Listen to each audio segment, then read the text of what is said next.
Isaias ng mga pag-ampo pa sa Randi. Ingon pa diri sa Isaias chapter 1 verse 18. Umari kamo karon ug usahan ta paghusay. Nag-ingon si Jehovah, bisan pa ang inyong mga sala mapula sila pagapution ingon sa nibe. Bisan pa sila lubos mapula, sila mahimong sama sa maputing balahibo sa karnero. Book of Luke chapter 24:47. Luke 24:47, ug nga sa iyanganan ang paghinulsol ug ang pagpasaylo sa mga sala kinahanglan igawali ngadto sa tanang kanasuran sugod sa Jerusalem. Acts chapter 4 verse 12, ug walay kaluwasan.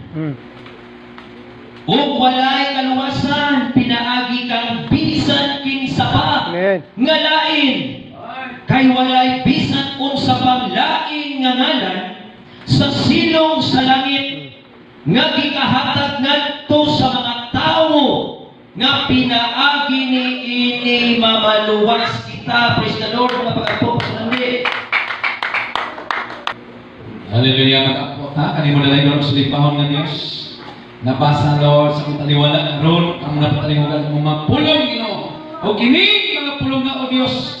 Tugutin Lord na mapahilo na sa kasasaksa na kong kasing-kasing. Ug sa kami o Dios magpataling mo sa alagad ni mong gamiton karon Lord. Tugutin ang alam na langit nun manaka niya.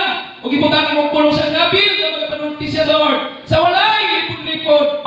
Ug itugon karon ang kalinaw o kalipay. Ug kaalam na langit nun ibubo sa matag-usakan na mo. Aron masabtan na mo ang mga pulong makatuban sa imong kamumuton. Amok inilaw man ang itugyan. Di alaman sa katangan o balaan ng mga lang sa pangalan ni Kristo Jesus na Nazaret noon. Amen ug amen. Kaya mo ni Jesus Christ, kung ikaw dili mo pasaylo sa mga tao sa paglapas nila kanimo, kung ila ta pasaylo, dili usab ikaw, dili usab kamo papasayloon sa inyong langit ng Amahan. Dito na.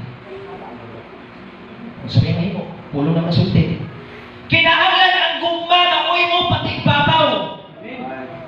Kaya kung gugma lagi ang magharing sa iyong kagalingon, yung ni Christ, delikado mo lang tawag ipasaylo.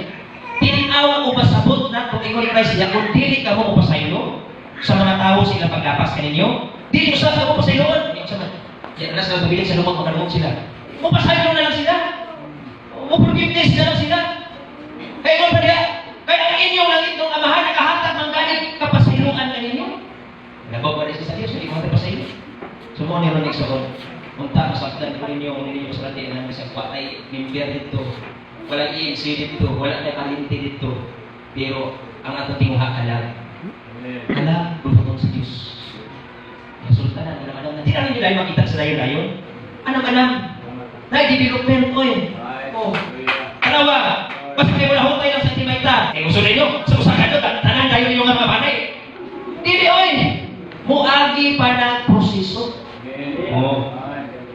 Ulayon sa atong kapangalagan, kasi pamasan, hindi sa masunod ako, hindi na kong simpa. So, layon sa, muna makalungan na, tayo mo sa kapangalagan, ayaw din mo kundang sa pagsimba, kaysa unahan ni anak na ani, maayaw sulta. Oh. So, naman na. Oh.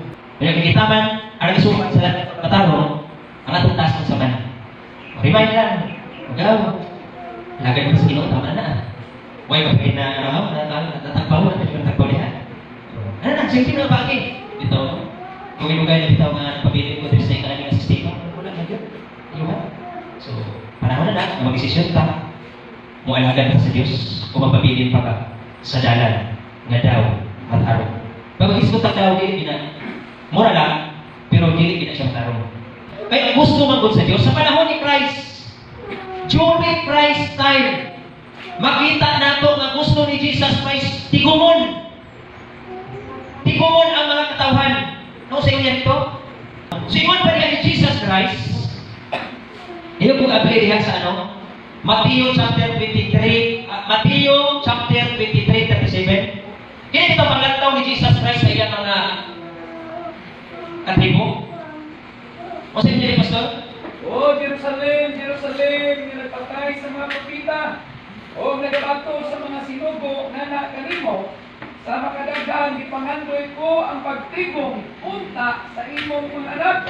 Naingon sa imungan nga nagtigong sa iyang mga biso, ilalong sa iyang mga pako. Apan, Ayan sa Pastor. Ayan na, ito sa Pastor. So dito sa ta.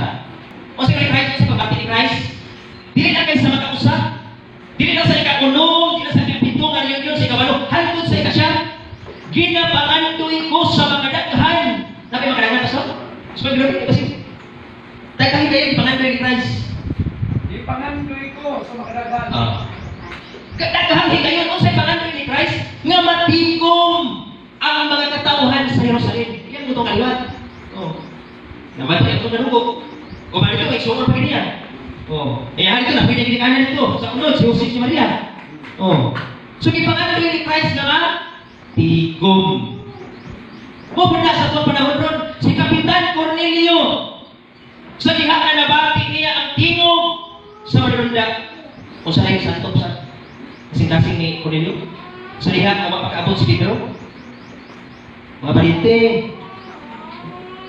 Tigog na tigog. Kaya na ay wali. Wali si Pedro dito.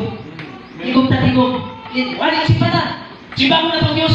Naibuot, ipaabot ang Diyos ni ining tumura. Sabihin mo ni Kapitan Cornelio. Kaya naguna pa man ang kinabuhi ni Christ. Kita na po niya. O si Cornelio, si Cornelio man eh, talo man eh. Hindi kumpor ni Kapitan Cornelio ang iyang mga pariente. Kaya hindi gusto si Kapitan Cornelio na siya na malawas. Ang gusto niya kining tanan. Kaya ang prinsipyo ni Jesus Christ, O Jerusalem, Jerusalem, sa mga kadaghan, gipangandoy ko ang pagtigom sa imong makanan. Ini kita mo nga. Ay kasi sarili. Hindi sarili, naghaning mag-isot. Mga man eh. Unsa na niliya sa mga pag-ulan. Kinsa na sinalo. Para kung sa may purpose. Kaulan man, ano ganako niya pagbo. Aron, dili man basa. Pagpanahon po sa ting gabihon, bisag na ko na mga piso. Bisag talibono na ko. Una usahay, pag ko na lang sa inahati ko, log-log, bisag mag-buot na. Panahon sa kagabihon, ang manahon na sa inahan ng bungaan, dili siya gusto nga dili secure ang iyang mga piso. Dili siya gusto nga matulugan. Yung sa ni Christ, gipangandoy ko ang pagtigom sa iyong mga anakan. Sama sa iyong bungaan. Kinakita ni Christ ang bungaan. Dili gusto ang bungaan na matulugan ang piso. Hindi, piso pa man. Di mo gusto si Jesus Christ. Di mo gusto ang bungaan na mapasmo ang piso. Ngayon yun. O bahalag sa kahit sa tuka, patante rin ang mukha. Kaya yun, kita na po ni Jesus Christ na ang mga antisagaan na gani ang wagdi sa baba, isubo pagin na niya sa mga piso. Ipapahangod pagin na niya sa mga piso. O nila yung tinagta kinahante. Himungon yun ang tanan para sa mga anak. Nindot kayo ang panataw ni Jesus Christ. So, ayaw masabta ng panguna-una ni Kristo para sa katawakan. Ikaayo mo eh. Maayo kayo. Panahon yung managkot na, bulag-bulag na. Moto si Santiago, nag-isgot na po siya nagkot naman good. Away na. Away na. Moto nga pag-abot ni Santiago, Santiago chapter 1 verse 1, nag-isgot na po siya ng pangitaan ninyo ang mga banay sa Israel nga na nga tiblaan. Muli siya Pagyo, ako sa Arpel, Timayta Tako, Antimilda, kayo ka pwede Antimilda, Manila. Tapang ingon yung puso sa Tiago, na nagtibulaan. Tama, sa gagmay, pakayapan na ni Diyos sa takluban sa iyang mga ako. Pero kayo magagko na, iso naman. Magkaya na. Pero ngayon, ano pagkitabo ang iso ng gusto sa Diyos, isa na nagtibulaan na sila, pangitaon gihapon. Ngayon, pangitaon nga, di na lang sa usa ka kung ikaw sa matigong. Pangitaon yun. Alam sa maluwa, ito kanina. Isinggit ang ngalan niya. Tumidayin mo namin, yung isinggit ang ngalan niya. Ngalan isinggit. Kaya, dili karatula. Sa ngalan mo may kaluwasan. Nag-a-address sa ngalan sa Diyos. Sa ngalan mo may kaayuhan. Hindi lang kayo kung ano sa ngalan sa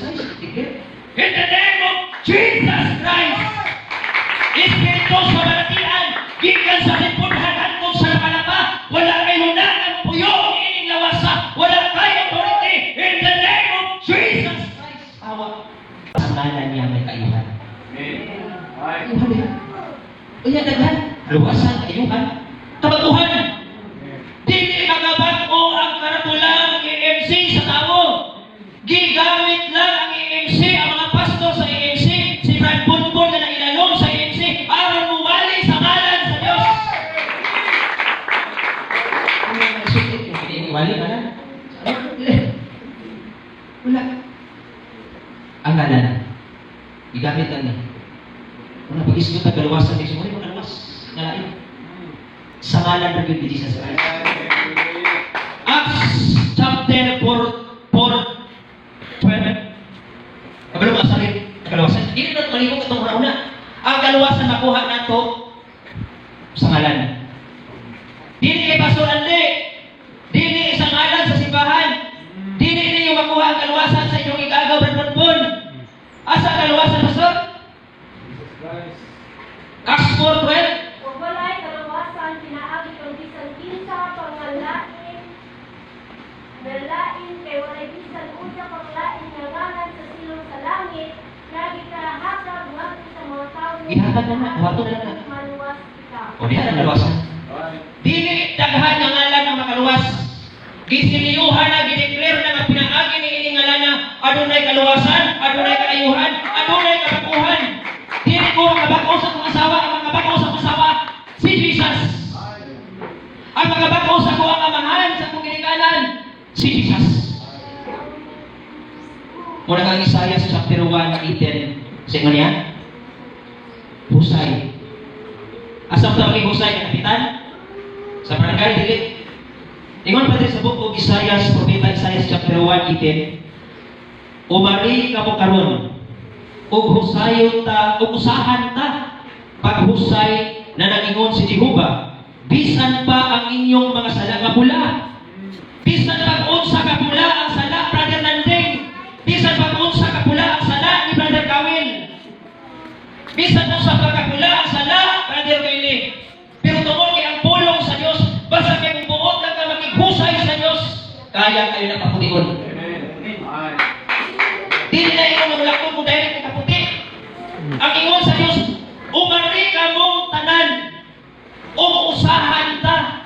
Kung nga nakakuha din na si Brother Kawil, na si Sir Banchi, na mag-igsunan Brother Kawil, kaya ni ata ka sa presensya sa Dios. Ay, ang ginagawa mo ato, ganito kasi Brother Kawil na magwali na mo. Musimba ko sa Dios, muadto ko sa Dios, kaya akong daikon ang Dios. Makighusay ko sa Dios. Isaiah chapter 1:10. Umari ka mo, ug usahan ta sa paghusay ang atong mga sala. Kay bisan kini unsa pa kapula, kaya kayo sa Dios papution. Isa mo kaputi si Pastor si Bradbon. Dios, kaya papution sama sa balahin po sa karnero. Kung makighusay ta. O sa ingon sa 19, kung kamo buot o magmasinugtanon. Dito lang yung ato sa simbahan. Huwag ko magduol ko sa presensya sa Diyos. Kaya magigusay ko, Lord, pasay mo ako. Lord, aduna junggoy mga kalapasan. Nailahan ko, Lord, sa imong atubangan, Lord. Dili ko ingana ka maayon sa imong atubangan. Lord, aduna ko'y sala nga mga nabuhan. Gikan ka ni ato. Hantod ni ining tuora. So, Lord, ni ako karon makighusay ko nimo. Kaya kung makighusay ko nimo, Lord, nasayod ko, mapapasayloon ko nimo. Ay, pasayloan. Sa ngalan mo, may kapasayloan. May kapasayloan sa lugar mo. May kaluwasan. Kalawasan. Oh. Pero ito sa Acts chapter 4:12, o wala lang ikanan, nagikahatag silong sa langit, na pinaagi ni Ikaw luwas kita. Husay. Huwag ka rin ang pagsimba, simba ta. Makikirikonsay ka sa Diyos. Reconciliation. Kanya, sa lihat na makahimok ka sa pagkonsay sa Diyos, ito na ang sunod awit niya nga, may kabaguhan. Sa ngalan mo, may kaluwasan. Kuman ang tao luwason sa Diyos, murisultan sa kabaguhan. May kabaguhan. Ora dito sa kanya, nagwali ko dito, si Cornelio masilibahon. Kita po masilibahon. Si Cornelio maluloyon. Kung kita maluloyon, kung kita layo ang Cornelio. Halos maperfecto na ni Kapitan Cornelio ang kinabuhi ng ipangita sa Diyos sa tao. Pero napisa. Kapasay ko ka. Kasi si Cornelio siguro, ikan kanya sa pagsundalo. apil siya ito na naggukod sa mga balaan, apil siya ito na nangita sa mga apostolis, anong pagkatara doon, sundalo siya. Ningon din, ato ta sa book of Lucas 24:47, og nasa iyang ngalan ang paghinulsol sa ngalan sa Dios, dili kay pradpon, og ang pagpasaylo sa mga sala kinahanglan igawali. So ngano nagwali ko karon sa ngalan sa Dios? Kay naa lagi kapasayuhan. Amen. Ayaw din mong sugot nga bago ta mobiya ni kinabuhia nga wala tang kaangkon sa kapasayuhan. Mo ni nangalagan si Brother Billy, mo ni wala na nagpagahit siya kasing-kasing nagpabaptize na siya, kay diha sa ngalan ni Jesus Christ makaangkon siya o kapasayuhan. Wala pa'y kaluwasan ng tao kung papapasaylo ang salat. Kinahanglan mo na siya makaangkon sa kapasayuhan, aron siya makaproceed sa kaluwasan. Amen. Mo ni kang ginawali ron, kasi mas pulong. O nasa iyang ngalan ang paghinulsol o ang pagpasaylo sa mga sala, kinahanglan igawali, iwali yun. Ngadto sa tanang kanasuran sugod sa iyong sarili. Sa iyang kapasaylo ng igsuot. Lucas na Marcos 16:16. Ano rin? Ang utuo o ang magpabautismo mamaluwas. Muna sa pagpili, gibalihan, ano man yung pagtuo, di na siya kailangan sa pagtuo. Gibaptize na lang siya. Marcos 16:16, ang mutuo o ang magpabautismo mamaluwas. Sumubo lang siya tagasahon. Gamay lang tayo. Nag-isgot siya about sa pagtuo o sa pagpabautismo. Amen. Pagkahukman sa silot. Kaya sa liha na una natin pagtuo, na-baptize na sa ngalan ni Jesus Christ, kaya diha naman siya ngalan ng pasayuan. Romans chapter 4:7, kung sa mga ito paputon, na natin pagtuo, kina, na-baptize na sa nakasaylo ng atong salakong sa kamay, sulta. Naanataliha sa bismota ni Apostol Pablo sa Roma 4:7. Malipayon sila kinsa mga kalapasan di pasaylo na. Di pa na. O kinsa mga kasalanan napapas na. Sa malipayon ang tao nga sa Ginoo dili na pag-isipan sa iyang sala. Di pa na. Wala na tayong problema. Ang atong ipaabot, ang pag-abot na lang sa atong ipaabot. Si Brother Willie, ano na yung mga kalapasan na kuha sa Diyos? Si Brother Kawil, mas labang lagom sa tubangan sa Diyos. Ano na po yung mga sala na nabuhat? Brother Nanting, ano na po yung sala na nabuhat? Brother Bon, ano na po yung sala na nabuhat sa Diyos? Pero wala na to, tugubi nga magpabilin tayo sa sala. O sa ilanganan, ang pagpinulsol o ang pagpasaylo. Iwanan yun eh. Kung yung pinig, sa kanunin naman natungog din eh. Wala ano yung nagway diha. Sayo na ko, anong dumog, pero alang, sa mga wala, ano na pagtuod, wala kay baptize sa Sister Inday. Pagkanto niya dito kay Ante Milda. Dalay ko ng Diyos na nabautismuhan siya dito. Na-baptize niya. Kag na-bless ko kay nga, wala na ingalang katagsilo sa langit. Na pinaagin ini, makabantong na kalwasan. So ano na ang kalwasan? Kag ang gusto sa Diyos, hindi lang si Inday ang mamalwas, apil pagit ang iyang mga bata. Apil ang mga bata. Acts chapter 2, 39, Pastor.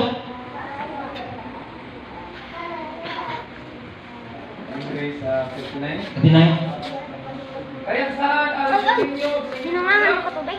o sa tanan ato sa layo sa matagpusan ng pagkatawag sa Ginoo na atong Dios. Sa mga adlaw, matag-usapan ang pagkatawag sa Diyos. So, nabaptize si Inday dito sa Manila, dito po kigamit sa Tibeta, araw na madugang siya sa pinaganon. Amen. Si Brother Jomer, si Certified, dito po sila kitawag. Dito po sila nabaptize. Dito hangko nila ang ngalan ni Jesus Christ. So sa tuwan ni karon, wala ka kabalo, karon adlaw, kabuton sa Dios mo na dugang. Dugang naman gini. Adil naman gini. May ingon pa sa lecture ka kanina, Romans chapter 11:25, kung makumplito na gani ang ginaganon sa mga hintil. Kung ito na ba muni nga kinahanglan giniwali. Kaya once gani na makumplito na ang ginaganon sa mga hintil, sira ano na? Luwas invasyon na puntong mga Israel. Dito na ibalik sa mga Hudiyo. Ang sa Intel Bradford, agabong sa Marwana. O kung mahikoy, makumplito na ang hingpit kinagnanon sa mga Intel, ibalik na ito sa mga Hudiyo. So, ni Ron, ayaw sugot na ma-occupy na ang ginagnanon na dili ka makapilito. Apil yun! Panigurong yun! O, wala na nasayod sa unsay kuma. Daghang ni kayo ang pabor sa Diyos midangan sa akong kinabuhi. Wala ka nakabalong hugma kung sabay bitako nako. Naapabay kinapabang pabor sa Diyos. Naapabang kaluoy sa Diyos. Kaya nga naman, naapabang po ng kaluoy. Oo, hambay na kaluoy sa Diyos. Ang pabor sa Diyos. Nakuna na daan. Pero kung abot ka ang kumplito na ilaganon sa mga hintil. Gusto ka so? Kumplito ko nun. Muni nga kapangita, aron sa Santiago chapter 1 verse 1 nasugo ang Diyos ito. Pangitaan ninyo ang mga nangawala. Kaya kung makita na si Brother Willie, idugang na siya dito sa ginaganon. Makita si Brother Nante, dugang na po. Adit lang to, sa mata ko sa pagkatawag sa Diyos. Makita ang Brother Kawin, dugang na. Uya, katoo sa mata kanya, wala yung kaluwa sa Diyos na. Uya, kumpiyansa kayo. Uya, magkumplito na ang ipit ginaganon, masirano na. Unsa kamay atong ipabot. Wala na. Yan naman, stop sir. Unsa ko sa Pablo sa Roma 11:5. Base magpakamay nagnanon kamo. Oh, kasi ka, sige na. Hindi pa ko nagkita na ulit. Yung pamuna-una, buot ko mga igsoon inyong masabtan Masabtan din nato ni. ang pinagbuan na mao kini. Naagapit ana sa usa ka bahin Kasi tika pa ka itong bahin sa kasing. Antod sa panahon na may sulod na ang hingpit ginaganon sa mga hintil. O unya pagdarasyon ng Tibok Israel, tingon sa nisulat, ang manluluwas maabot gikan sa Sion. Pagkahinila niya ang pagkagili Diyos noon, gikan kanakong. So, nanungopin niyo, itinop niyo na, makaulit mo dito sa inyo nga, tunin ninyo, sa sarili ninyo nga, kita na nga maghintid. Ibang punta, Arabo? Dili tao iyo. Dili punta Muslim. Hintil tang dako. Wala tayo kadugo nga Hudiyo. Ilakas na kung magkasama nitid. Nitid na manok, dili ta hybrid. Unya kaninay mga hintil, kumplito honon lang. Yung mo nga, ayaw yung kumpiyansa. Kaya once God ay makumplito na, saan na? Utong na lang ito sa Bradford. Nagkadagugin ba yung sa pag-awahag na ako kanito ka? Adit na. Dugang na. Lumasod ka sa Diyos. Pasayloon ka sa Diyos. Pag-ikusay ka sa Diyos. Na ay kaluwasan sa iyang ngalan. Na ay kaayuhan sa iyang pangalan. Na ay kabaguhan sa iyang ngalan. Nabalong nagsuon ang pinakadawos sa langit. Sa David. Ito naman eh. Langit ang impyerno. Ang pinakadawos sa impyerno. Maliban na naglangoy ka dito sa kainit sa kalayo. Ang kining pagmahay pag yung pinagkulahi. Daghang panahon, Lord, ano na amang kung dili ka init, dito ako tako lang kung dili ko gusto ka init. Pero may mundong sa imo sa Diyos na dili akong desisyon na akadita. Nakadungog na kamo sa wali ni Bradford, nga alang sa usa ka tawo, adunay dalan nga daw matarong, apat sa unahan ni ini, kamatayon. Na, nakadungog ka na, nga sa ako ngalan ang kapasayloan, nga nung naa ka din ha, karoon na, kay walang kapasaylo, imong sala, na kanong naa ka din ha, nagaantos na, nga nakadungog ka man unta, nga sa ako ngalan, adunay kabaguhan o kaayuhan. Nga daw torture mentality. Nga bitong iantos na itong kasakit, pero makamalandungan na ito, nga daghan na yung panahon, ang Diyos ay nagbira na yung unta nimo nila, nagluwas na yung unta nimo nila, kaya ang gusto sa Diyos, hindi na ka maadto nila, pero nga nung naa mag yung mga tao, naadto nila, kagson, tungod sa kagahig sa ilang kasing-kasing. Hebrews chapter 4:7. Nakaauhangit siya diha. 4:7. Nagpudlo siya pag-usap adlaw.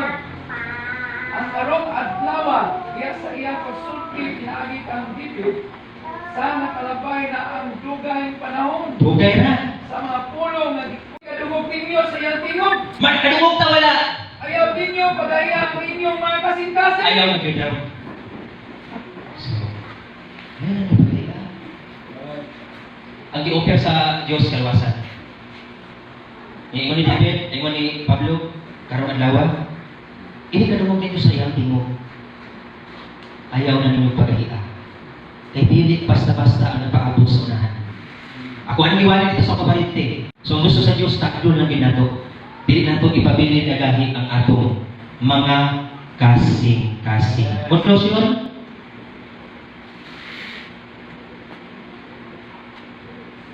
Juan 22:16. O karon kung sa pamay imong gipaabot, tumindog ka ug magpabautismo o bugasan ang imong mga sala pinaagi sa pagtawag sa iyang ngalan. So, ang pulong nag-isgot, o karon. Ganina sa ibabanan nag-awag siya na, karon, inikadumog ninyo, ayaw pagahia. Pag-abot na po diri sa as, o karon. Wala siya nag-atis o ugma. Kinasayon na takakaroon ang kaluwasan, ugma ang kapagyasan. O karon. O sa kapagin, iba. Nakadumog naman ka. Hinahanap naman sa iyong idulumo na sa iyo na lingalan, tumindog ka o buglasa ang imong mga sala. Makibuksan na ta sa Diyos mientras dili pa ulay. Amen. Hallelujah. Tumindog ka o magpapabautismo na. Tungod o alam sa kapasayloan sa sala. O tungod o alam sa kaluwasan. O ang tawong mga niluwas na, sila makakapalang na o kalipay. Ay sila bangko na. Malipayon ka na. Luyo sa kalisod sa dagan sa panahon. Malipayon na nga mong alagad sa Diyos.